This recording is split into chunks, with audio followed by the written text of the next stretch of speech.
All right, guys, feedback time, man. And I'm going to show you why Madden is mind-boggling at times.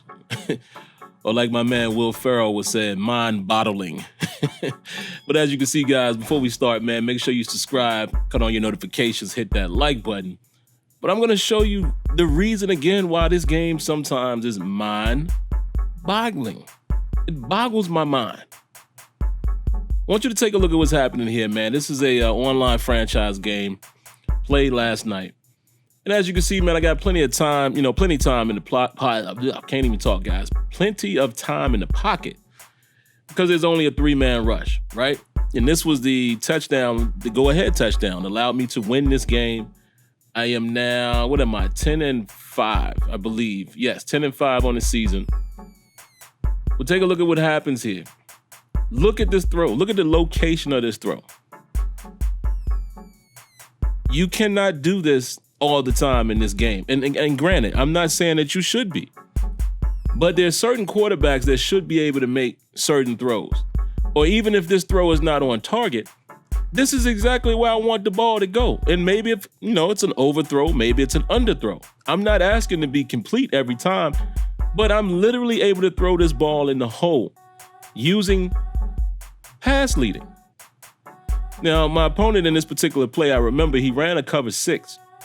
So, of course, we could definitely debate, what's happening there with the DBs and, awareness and AI. We already know, how we feel about that in the game. Whether you think this was good and or bad, I still feel like the safeties need to react to what they're seeing more so than waiting for the ball. But that's a whole nother story. But as you can see, guys, a 14-7 game, and that touchdown came very late in the fourth quarter, like 10 seconds or so left, something like that. But as you can see, man, we can get these type of games in our league because, we play a quote-unquote simulation style. So that's how you can still get some enjoyment out of this game when you're playing with like-minded individuals. Still has frustrations, though, but look at this play. This was my first touchdown that came in the third quarter. Look at this. Look at how I'm able to move in the pocket, of course. My offensive line is doing a wonderful job. But look at that ball placement. And look at the fact that there's no shift, no warp, nothing of that nature by the defense. And there's very minimal. Let's take a look at this again. I don't even think there's a whole lot of shift happening with Juju here. But wait until I show you the rest of the play, as I think I'm about to do here now.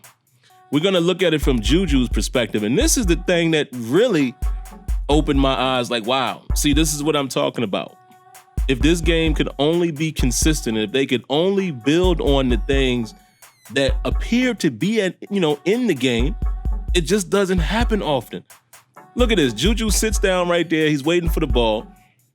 You could argue whether you like him putting his hands up, like he know the ball is coming.